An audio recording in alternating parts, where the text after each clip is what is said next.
Hey guys, I'm Tim with Original Strength, and this week I wanted to show you a move that a friend of mine introduced me to, Dr. Brooke Wallace. And basically, he was just playing around on the ground and he was raising his leg up, kind of like, the dog on the whole fire hydrant thing, but he was bringing it around and back and then up through.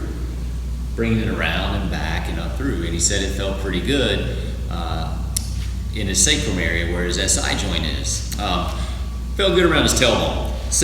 So he's just bringing it around, back, and up through. And then I thought, man, that's pretty neat. What would happen if we made it a contralateral limb movement? So let's do it.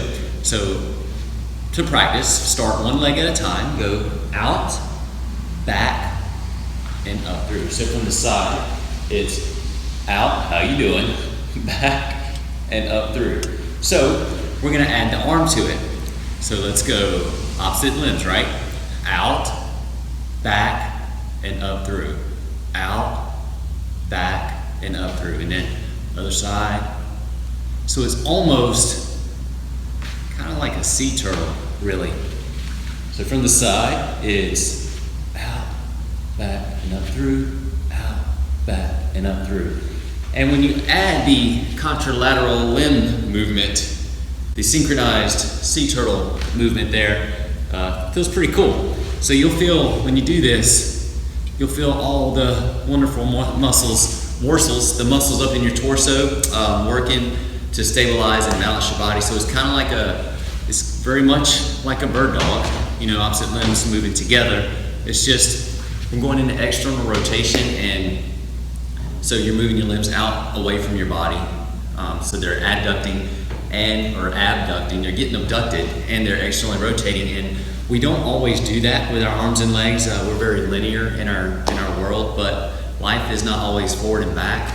Sometimes life happens sideways, and being able to move your limbs in all directions is a wonderful practice, but just ability to continue to have throughout your life.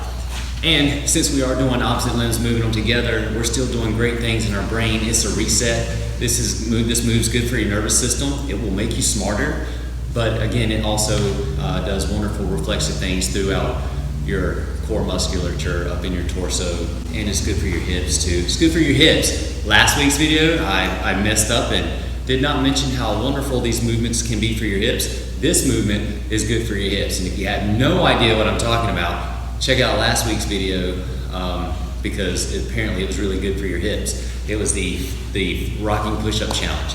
Anyway, so this week's video is out, back, and up through. Opposite limbs moving together. Give that a shot. Let us know what you think.